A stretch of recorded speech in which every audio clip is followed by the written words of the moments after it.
Channel study with ಪರಶುರಾಮ್ಗೆ ಸ್ವಾಗತವನ್ನು ಕೊಡ್ತೀನಿ. ದ್ವಿತೀಯ PUC ಕನ್ನಡದಲ್ಲಿ ನಡೀತಕ್ಕಂಥ ವಾರ್ಷಿಕ ಮತ್ತು ಪೂರ್ವ ಸಿದ್ಧತಾ ಪರೀಕ್ಷೆಗಳಿಗಾಗಿ ನಾನು ಮಾದರಿ ಪ್ರಶ್ನೆ ಪತ್ರಿಕೆಗಳನ್ನು ಕೀ ಉತ್ತರದೊಂದಿಗೆ ಪೋಸ್ಟ್ ಮಾಡ್ತಾ ಇದ್ದೀನಿ. ಇದು ಒಂದು ಕ್ವಶನ್ ಪೇಪರ್ ಇದೆ. ಸೊ ಅದರಲ್ಲಿ ಫಸ್ಟ್ ಪಾರ್ಟಲ್ಲಿ ಒಂದು ಅಂಕದ ಪ್ರಶ್ನೆಗಳನ್ನು ಕವರ್ ಮಾಡಿದ್ದೀನಿ. ಓಕೆನಾ? ಸೊ ವಿಡಿಯೋನ ಲೈಕ್, ಶೇರ್ ಹಾಗೂ ಸಬ್ಸ್ಕ್ರೈಬ್ ಮಾಡಿದರೆ ಮತ್ತಷ್ಟು ನಿಮಗೆ ಸೆಕೆಂಡ್ PUCನ ಎಲ್ಲ ಸಬ್ಜೆಕ್ಟ್ಗಳಿಗೆ ಇದೇ ಥರದ ಕ್ವಶನ್ ಆನ್ಸರ್ಸ್ಗಳನ್ನು ನಿಮ್ಮ ಎಕ್ಸಾಮ್ಗೆ ಬರ್ತಕ್ಕಂಥ ಬಹು ನಿರೀಕ್ಷಿತ ಪ್ರಶ್ನೆಗಳನ್ನು ಸಹಿತ ಕೊಡಲಿಕ್ಕೆ ಪ್ರಯತ್ನ ಪಡ್ತೀವಿ ಅಂತ ಹೇಳ್ತಾ ವಿಡಿಯೋ ಒಂದು ಲೈಕ್ ಇರಲಿ, ನಿಮ್ಮ ಫ್ರೆಂಡ್ಸ್ ಸರ್ಕಲ್ಗೆ ಶೇರ್. ನೀವು ಫಸ್ಟ್ ಟೈಮ್ ವಾಚ್ ಮಾಡ್ತಿದ್ರೆ ಸಬ್ಸ್ಕ್ರೈಬ್ ಮಾಡೋದನ್ನು ಮಾತ್ರ ಮರೆಯದಿರಿ. ಎಸ್, ವಿಭಾಗದಲ್ಲಿ ಹೋಗೋಣ. ಸೊ ಏನಿದೆ ಅಂತಂದರೆ, ಈ ಕೆಳಗಿನ ಪ್ರಶ್ನೆಗಳಿಗೆ ನೀಡಿರೋ ಉತ್ತರಗಳಲ್ಲಿ ಸರಿಯಾದದ್ದನ್ನು ಆರಿಸಿ ಬರೆದಿದ್ದೀವಿ. ಮಯತನುಜೆ ಎಂದರೆ ಯಾರು? ಸೊ ಮಂಡೋದರಿಗೆ ಮಯತನುಜೆ ಅಂತ ಕರೀತಾರೆ. ಇನ್ನು ಯಾರ ಕೈಯಲ್ಲಿ ದರ್ಪಣವಿದ್ದು ಫಲವಿಲ್ಲ ಕೇಳಿದರೆ ಸರಿಯಾದ ಉತ್ತರ ಅಂಧಕ. ಪ್ರಶ್ನೆ 3, ಅನ್ನನಾಜ್ಞೆಯಲ್ಲಿ ಭ್ರಮಿತನಾದವನು ಯಾರು? ಉತ್ತರ ಅರ್ಜುನ. ಹತ್ತಿಯ ಬೀಜಕ್ಕೆ ಯಾವುದು ತಪ್ಪದ ಮಾರ್ಗ? ಸರಿಯಾದ ಉತ್ತರ ಬೂದಿಯಾಗುವುದು. ವಾಲ್ಪರೆಗೆ ಬಂದ ಬ್ರಿಟಿಷ್ ಪ್ರಜೆ ಯಾರು ಅಂತ ಕೇಳಿದ್ರು ಕಾರ್ವೇರ್ ಮಾರ್ಷ್ ಅಂತಕ್ಕಂಥದ್ದು ಇತ್ತು. ಕನ್ನಡ ಕಲಿತು ಶ್ರೇಷ್ಠ ವಿಜ್ಞಾನಿಯಾದವರು ಯಾರು? ಸರಿಯಾದ ಉತ್ತರ ಡಾಕ್ಟರ್ CNR ರಾವ್. 7ನೇ ಪ್ರಶ್ನೆ, ಕಲಾಂ ಅವರು ಯಾವ ವಿಶ್ವವಿದ್ಯಾನಿಲಯದಲ್ಲಿ ಸಂದರ್ಶಕ ಪ್ರಾಧ್ಯಾಪಕರಾಗಿದ್ದರು? ಸರಿಯಾದ ಉತ್ತರ ಅನಾಮಲೈ. ಪ್ರಶ್ನೆ 8, ದುರ್ಗಪ್ಪ ಏನನ್ನು ಕೇಳಿ ಪಡೆಯಲು ಬಂದಿದ್ದನು? ಸರಿಯಾದ ಉತ್ತರ ಕೊಡಲಿ. ಪ್ರಶ್ನೆ 9, ಮುನ್ಸಿಪಾಲಿಟಿ ಪ್ರೆಸಿಡೆಂಟರ ಹೆಸರೇನು ಅಂತ ಕೇಳಿದ್ರು? ಉತ್ತರ ಖಾನ್ ಸಾಹೇಬ. 10ನೇ ಪ್ರಶ್ನೆ, ಟೆಲಿಫೋನ್ ಕಂಬದ ಮೇಲೆ ಮೃತನಾದ ಲೈನ್ಮನ್ ಯಾರು ಅಂತ ಕೇಳಿದ್ರು? ತಿಪ್ಪಣ್ಣ ಅಂತಕ್ಕಂಥದ್ದು ಉತ್ತರ. ಮುಂದೆ ಹೊಂದಿಸಿ ಬರೆದಿದ್ದೀವಿ. ಕವಿಗಳಿದ್ದಾವೆ, ಅವುಗಳಿಗೆ ಸಂಬಂಧಪಟ್ಟಂತೆ ಹಾಡುಗಳಿದ್ದಾವೆ, ಕೃತಿಗಳಿದ್ದಾವೆ, ಅವುಗಳನ್ನು ನೋಡೋಣ. ಪ್ರಶ್ನೆ, GS ಯೋರುದ್ರಪ್ಪ ಮುಂಬೈ ಜಾತಕ ಅಂತಕ್ಕಂಥ ಬರೆದಿದ್ದ ಕವಿ. ಲಲಿತ ಸಿದ್ದಬಸವಯ್ಯ ಒಂದು ಹೂ ಹೆಚ್ಚಿಗೆ ಇಡ್ತೀನಿ ಅಂತಕ್ಕಂಥ ಕವಿತೆ ಬರೆದಿದ್ದಾರೆ. ಪುರಂದರದಾಸರು ಬರೆದಿದ್ದು ಕೀರ್ತನೆಗಳು. ಸೋಮನಾಥನ ವಚನಗಳ ಅಂಕಿತ ಸೋಮೇಶ್ವರ ಶತಕ. ಹಬ್ಬಲಿ ಅವರ ರಸಬಳ್ಳಿ ಅಂತಕ್ಕಂಥದ್ದು ಒಂದು ಜನಪದ ಅಂತಕ್ಕಂಥದ್ದನ್ನು ಬರೆದ್ರೆ ಈ ವಿಭಾಗದ ಪ್ರಶ್ನೆಗಳು ಸರಿಯಾಗಿ ಆಗ್ತವೆ. ಇನ್ನು ಹೊಂದಿಸಿ ಬರೆಯದ ಮೇಲೆ ಪಿಟ್ಟ ಸ್ಥಳಗಳಿದ್ದಾವೆ. ಮೇಲೆ ಆಲ್ರೆಡಿ ಸುಳಿವುಗಳನ್ನು ಕೊಟ್ಟಿದ್ದಾರೆ, ಅವುಗಳನ್ನು ಬಳಸಿಕೊಂಡು ಉತ್ತರ ಬರೀಬೇಕು. ಮೊದಲ ಪ್ರಶ್ನೆ, ಬಸಲಿಂಗನಿಗೆ ಕಾಣಿಸಿಕೊಂಡ ತೊಂದರೆ ಡ್ಯಾಶ್? ಉತ್ತರ ಎಡಗಣ್ಣಿನ ನೋವು. ಏನ್ ಮಾಡೋಕ್ಕಾಗುತ್ತೆ ಎಲ್ಲ ಹಣೆಬರ ಎಂದಾಗ ಡ್ಯಾಶ್? ಲೇಖಕಿಗೆ ಅನ್ನೋದು ಉತ್ತರ. ಮುದ್ದಣ್ಣನು ಅರಮನೆಯಿಂದ ಬರುತ್ತಿರುವುದನ್ನು ನಿಂತು ನೋಡಿದವರು ಡ್ಯಾಶ್? ಉತ್ತರ ಮನೋರಮೆ. ಧನಿಗಳ ಹೆಸರು ಡ್ಯಾಶ್? ವೆಂಕಪ್ಪಯ್ಯ. ಎತ್ತುಗಳು ಗಕ್ಕೆಂದು ಡ್ಯಾಶ್ಗಳ ಮುಂದೆ ನಿಲ್ಲುತ್ತವೆ ಅಂತ ಕೇಳಿದರೆ ಚಹಾ ಹೋಟೆಲು ಅನ್ನೋದು ಸರಿಯಾದ ಉತ್ತರ. ಮುಂದಿನ ಪ್ರಶ್ನೆಗೆ ಹೋಗ್ತಾನೆ. ಆ ವಿಭಾಗದಲ್ಲಿ ಮೊದಲಿಗೆ ನೋಡೋಣ. ಈ ಕೆಳಗಿನ 4 ಪ್ರಶ್ನೆಗಳಿಗೆ 2-3 ವಾಕ್ಯಗಳ ಉತ್ತರಗಳನ್ನು ಬರೀಬೇಕು. ಪ್ರಶ್ನೆ 13, ಉಳಿದ 4 ಪಾಂಡವರ ಬಗ್ಗೆ ದ್ರೌಪದಿಯ ಅಭಿಪ್ರಾಯವೇನು ಅಂತ ಕೇಳಿದ್ದಾರೆ. ಸೊ ಉತ್ತರ, ರಮಿಸಲು ಮಾತ್ರ ಮುಂದಾಗುವವರು, ಹೆಂಡತಿ ಮಾನ ರಕ್ಷಣೆಯ ಸಂದರ್ಭ ಬಂದಾಗ ಕಾಲೆಗೆವರು, ಗಂಡನೆನ್ನಲು ಅಯೋಗ್ಯರು ಅನ್ನೋದು ದ್ರೌಪದಿಯ ಅಭಿಪ್ರಾಯ. ಯಾರಿಗೆ ಷಡ್ಸ್ನಾನವನ್ನೇಕೆ ಉಪಯೋಗವಿಲ್ಲ ಏಕೆ ಅಂತ ಕೇಳಿದ್ದಾರೆ.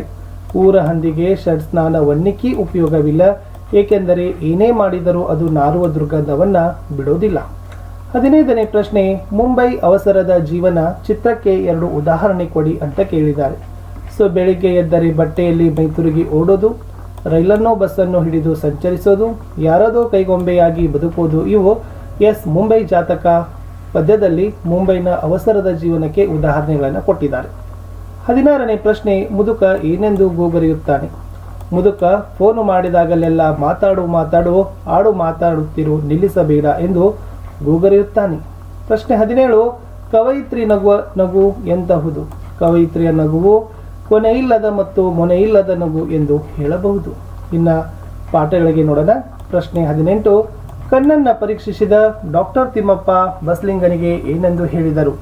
ಕಣ್ಣನ್ನು ಪರೀಕ್ಷಿಸಿದ ಡಾಕ್ಟರ್ ತಿಮ್ಮಪ್ಪ ಬಸ್ಲಿಂಗನಿಗೆ, ನಿನ್ನ ಕಣ್ಣು ಸರಿ ಹೋಗುತ್ತೆ, ಆದರೆ ಆಪರೇಷನ್ ಆಗಬೇಕು, ಪರವಾಗಿಲ್ವಾ ಎಂದು ಕೇಳಿದರು. 19ನೇ ಪ್ರಶ್ನೆ, ಬ್ರಿಟಿಷರು ಬರುವ ಮೊದಲು ವಾಲ್ಪರೈ ಹೇಗಿತ್ತು ಅಂತ ಕೇಳಿದ್ದಾರೆ. ಸೊ ಬ್ರಿಟಿಷರು ಬರುವ ಮೊದಲು ವಾಲ್ಪರೈನಲ್ಲಿ ಗಗನಚುಂಬಿ ಮರಗಳ ಮೇಲ್ಮಾನರ ಭೇದಿ, ಸೂರ್ಯಕಿರಣಗಳು ಸೆಸುವಷ್ಟು ದಟ್ಟವಾದ ಅರಣ್ಯವಿತ್ತು. ನಡುರವೇ ಹುಲ್ಲುಗಾವಲುಗಳ ಅನಂತ ಬಯಲುಗಳು, ಶೋಲಾ ಕಾಡುಗಳು, ಸಾಲು ಸಾಲು ಪರ್ವತ ಶ್ರೇಣಿಗಳು ಇದ್ದವು. ಪ್ರಶ್ನೆ 20, ಯಾವ ಧಾಟಿಯಲ್ಲಿ ಕಥೆಯಲ್ಲಿ ಹೇಳೆಂದು ಮನೋರಮೆ ಕೇಳಿದು? ಉತ್ತರ, ಮನೋರಮೆಯು ಪದ್ಯ ಅಪ್ರಿಯವಾದದ್ದು, ಗದ್ಯವು ಹೃದಯಕ್ಕೆ ಹತ್ತಿರವಾದದ್ದು. ಆದ್ದರಿಂದ ಹೃದಯಮ್ಮಪ್ಪ ಗದ್ಯದಲ್ಲಿ ಕಥೆಯನ್ನ ಹೇಳೆಂದು ಮುದ್ದಣ್ಣನಿಗೆ ಹೇಳಿದರು. ಪ್ರಶ್ನೆ 21, ಹಳ್ಳಿಯ ಚಹಾದ ಅಂಗಡಿ ಎಂದರೆ ಹೇಗಿರುತ್ತದೆ? ಉತ್ತರ ಹಳೆಯ ಚಹಾದ ಅಂಗಡಿ ಅಂದರೆ ಹಳ್ಳಿಯ ಚಹಾದ ಅಂಗಡಿ ಅಂದರೆ ಇಳಕಲ್ ಸೀರೆ ಉಟ್ಟು ಗುಳೇದ ಗುಡ್ಡದ ಕುಬುಸ ಕೊಟ್ಟ ಎನ್ನಿದ್ದಂತೆ. ಇಲ್ಲಿ ಮುರುಕು ಬೆಂಚು 3 ಕಾಲಿನ ಕುರ್ಚಿ ಇದ್ದರೂ ಸ್ವರ್ಗ ಸುಖ ಕೊಡಬಲ್ಲದು. ಇನ್ನು ಎಸ್ ನಾಟಕ ಭಾಗದಲ್ಲಿನ ಪ್ರಶ್ನೆಗಳಿಗೆ ಹೋಗೋಣ. ಅಲ್ಲಿ 4 ಪ್ರಶ್ನೆಗಳಿಗೆ ಉತ್ತರಗಳನ್ನು ಕೊಡಬೇಕಾಗ್ತದೆ. ಸೊ 8 ಅಂಕಗಳು ಅಲ್ಲಿ ಇರ್ತವೆ. ರೆಹಮಾನ್ ಆನೆ ತನ್ನ ಅಂಗಡಿ ಬೀಳಿಸಿತು ಎಂದದ್ದನ್ನು ವೇಲಾಯುಧ ಒಪ್ಪಲಿಲ್ಲ, ಏಕೆ? ಇಲ್ಲೆಲ್ಲ ಬಾಳೆಹಣ್ಣು ಚೆಲ್ಲಾಪಿಲ್ಲಿಯಾಗಿ ಬಿದ್ದಿದೆಯಲ್ಲ, ಒಂದನ್ನಾದರೂ ಆನೆ ಮುಟ್ಟಿದೆಯಾ ನೋಡು. ಆದ್ದರಿಂದ ಆನೆ ಬಾಳೆಹಣ್ಣಿಗಾಗಿ ನಿನ್ನ ಅಂಗಡಿ ಬೀಳಿಸಿತು ಎನ್ನುವುದು ಸುಳ್ಳು ಎಂದು ಹೇಳ್ತಾನೆ. ಪ್ರಶ್ನೆ 23, ನಾಗರಾಜ್ ದುರ್ಗಪ್ಪನ ಮೇಲೆ ಏನೆಂದು ರೇಗಿದ್ದನು ಅಂತ ಕೇಳಿದ್ದಾರೆ. ದುರ್ಗಪ್ಪ ಮರ ತಾನು ಕಡಿದಿಲ್ಲವೆಂದು ಕೃಷ್ಣೇಗೌಡನ ಆನೆ ಮುರಿದು ಬೀಳಿಸುತ್ತಿದ್ದನ್ನು ಮತ್ತೆ ಮತ್ತೆ ಹೇಳೋದನ್ನು ನೋಡಿದ ನಾಗರಾಜ್, ಹಾಗಂತ ಹೇಳಿಕೆ ಬರೋಡ್ತೀಯಾ? ಹಾಗಿದ್ರೆ ಕೇಳು, ಅದನ್ನು ಎಳ್ಕೊಂಡು ಬಂದು ಅಂಬಾಸಿಡರ್ ಕಾರಿನ ಜೊತೆ ಕಟ್ಟಾಕಿ ಬರೆ ಹಾಕ್ಬಿಡ್ತೀನಿ. ನಿನ್ ಪುಕಾರ್ ಏನಿದ್ರು ಬರವಣಿಗೆಯಲ್ಲಿರಬೇಕು, ಹಾಗಿದ್ರೆ ಮಾತ್ರ ನಾನು ಆಕ್ಷನ್ ತಗೊಳ್ಳೋದು ಎಂದು ರೇಗಿದನು ಅಂತಕ್ಕದ್ದನ್ನು ಬರೆದ್ರೆ ಸಾಕು. ಪ್ರಶ್ನೆ 24, ಹುಚ್ಚು ನಾಯಿಗಳು ಆಸ್ಪತ್ರೆಯಲ್ಲಿ ಹೇಗೆ ವರ್ತಿಸುತ್ತವೆಂದು ಪುಟ್ಟಯ್ಯ ಹೇಳಿದ. ಪುಟ್ಟಯ್ಯ ನಿರೂಪಕರಿಗೆ ಹುಚ್ಚು ನಾಯಿಯ ಹತ್ರ ದೈನ್ಯದ ಪ್ರಶ್ನೆಯೇ ಇಲ್ಲವೆಂದು, ತಲೆಕೆಟ್ಟು ಅವು ಕಂಡಿದ್ದಲಿಕ್ಕೆಲ್ಲ ಕಚ್ಚೋದಲ್ಲದೆ ಆಸ್ಪತ್ರೆಗೆ ತಂದ ಮೇಜು ಕುರ್ಚಿ ಕಾಲಿಗೆಲ್ಲ ಕಚ್ಚುತ್ತವೆ ಎಂದು ಹೇಳಿದ್ನು. 25, ಅರಣ್ಯ ಇಲಾಖೆಯವರು ನಾಗರಾಜನನ್ನ ಕುರಿತು ಏನೆಂದು ಜಾಹೀರಾತು ನೀಡಿದರು. ಅರಣ್ಯ ಇಲಾಖೆಯವರು ಪತ್ರಿಕೆಗಳಲ್ಲಿ ನಾಗರಾಜನ ಫೋಟೋ ಹಾಕಿಸಿ, ಮನೆಯವರು, ಮೇಲಾಧಿಕಾರಿಗಳು ಹಾಗೂ ಊರಿನ ಜನರೆಲ್ಲ ನಿನ್ನದೇ ನಿರೀಕ್ಷೆಯಲ್ಲಿದ್ದಾರೆಂದು, ನಿನ್ನ ವಿರುದ್ಧ ಯಾವುದೇ ಕ್ರಮ ಅಥವಾ ಶೋಕಾಸ್ ನೋಟಿಸ್ ಅಥವಾ ತನಿಖೆ ನಡೆಸೋದಿಲ್ಲವೆಂದು, ಈ ಮನವಿ ನೋಡಿದ ಕೂಡಲೇ ಎಲ್ಲಿದ್ದರೂ ಹಿಂದಿರುಗಿ ಬರತಕ್ಕದ್ದು ಎಂದು ಜಾಹೀರಾತು ನೀಡಿದರು.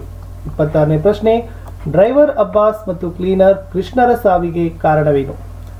ಡ್ರೈವರ್ ಅಬ್ಬಾಸನಿಗೆ ಲಾರಿ ಓಡಿಸುವಾಗ ಬೀಡಿ ಎಳೆಯುವ ತೇವಲು ಶುರುವಾಗಿ ಕ್ಲೀನರ್ ಕೃಷ್ಣನಿಗೆ ಸ್ಟೇರಿಂಗ್ ಹಿಡಿದುಕೊಳ್ಳಲು ಕೊಟ್ಟಿದ್ದನು.